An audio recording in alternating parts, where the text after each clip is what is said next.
I really couldn't tell you how many deaths I've been to. And everyone's unique, everyone's different to the one that you dealt with last week or last year.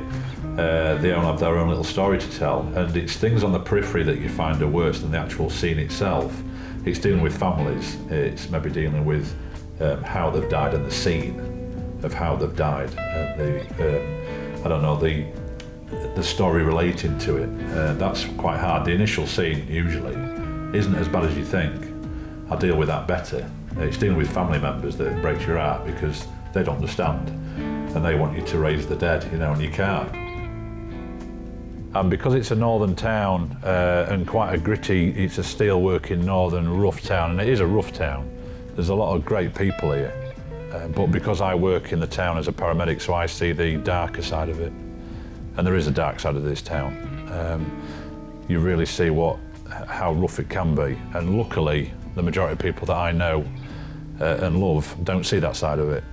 So I don't have to tell them how bad it can be. Name's Lee Coleman. For me, since I'm a paramedic. But I have a little bit of a sideline at the minute, which is doing artwork as well. Okay, BBC radio chef then Lee Coleman, my guest in the studio, his life story so far on the radio. Will you start by telling me about Mr Faceless and who Mr Faceless is? Yeah, by all means. Mr Faceless, a character I sort of came up with in 2007 as my job as a paramedic.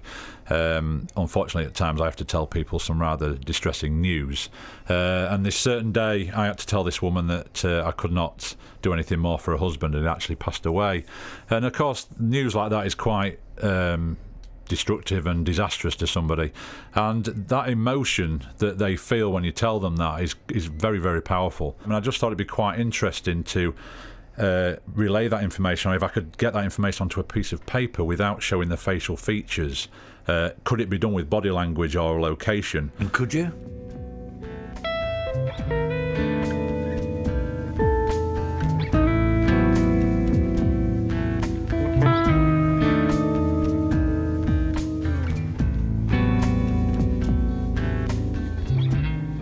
I was drawing a lot of negativity because of the bad jobs I'd had at work, so I was drawing them down and I was trying to get all that emotion out. And for my own, I don't know whether it was for my own peace really, because I'd had quite a lot of emotion years ago. That although you think you've put to bed, sometimes you maybe haven't. You just deal with it and you just live with it every day, but you never really get over it. I noticed looking through the notes for the interview that you lost a partner during your life. What's the story behind that? A woman that was very important to me, Mary. She was a diabetic and she'd suffered a diabetic stroke in her sleep. And at the time, obviously, I wasn't medically trained or anything like that, so I didn't really know a lot about diabetes or what it can do. And unfortunately, I lost her. She had a stroke in her sleep that she didn't sort of regain consciousness from. And then 2 days later, in intensive care, we had to turn the machines off, if you like. The good thing came out of that was that she was a donor. So there was, about 4 or 5 people around the country, and even one in Spain that sort of benefited from her death, which is a lovely thing to sort of leave with, really. I think it makes it a little bit easier. But yeah, I was with her 8 years, and I think if I went through it all again, I'd go through it all again. What did it do to you? Well, it makes you reevaluate, really, what you're doing with your life and where you want to be and what and who is important to you in your life.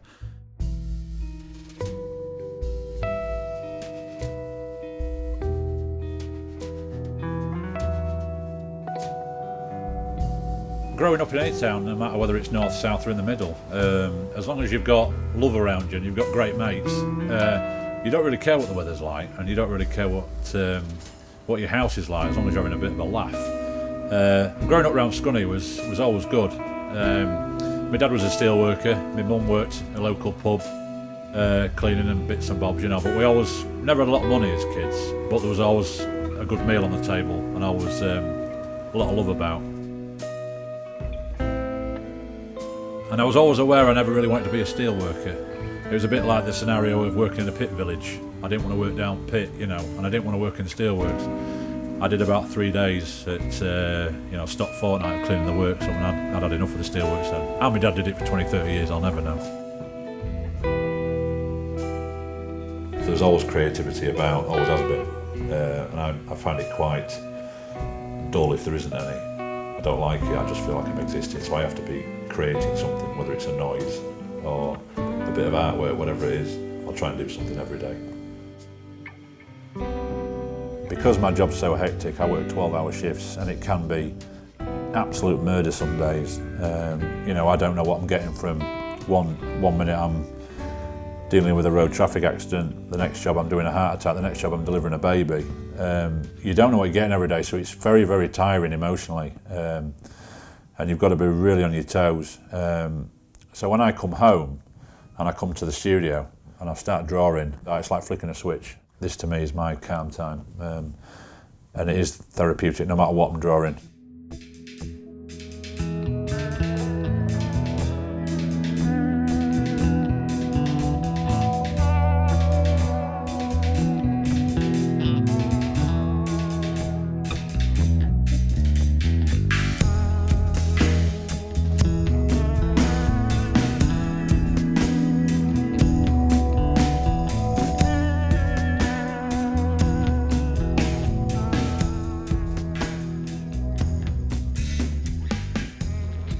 Because I've come to the conclusion, whether it's music, drama, artwork, whatever you're doing, nobody's going to come and knock on my door.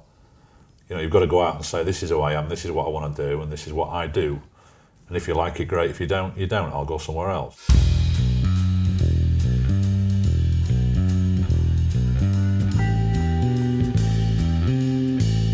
Thanks for coming. Enjoy the show. Really appreciate the fact that you've all come out. Thanks for those who've bought already. Absolutely love you to bits for that. And enjoy it. Thanks very much.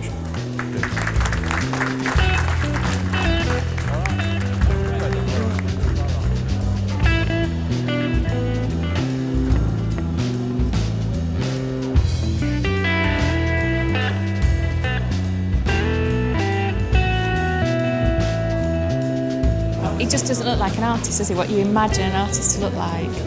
But once you get to know him and you understand him a little bit more and he tells you the story behind it, then yeah, you can see how he does it. And I think there's a lot of him in Mr Faceless as well. I always imagine that that's Lee drawing himself. I think in his collection at home that he's not let anybody see. There's a Mr Faceless driving an ambulance through Scotland somewhere.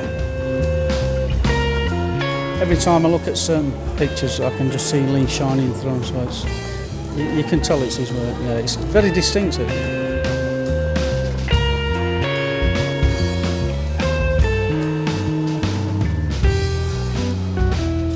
Yeah, I am him really. That is me, he is me, and vice versa. Yeah, I'll go with that. I can live with that.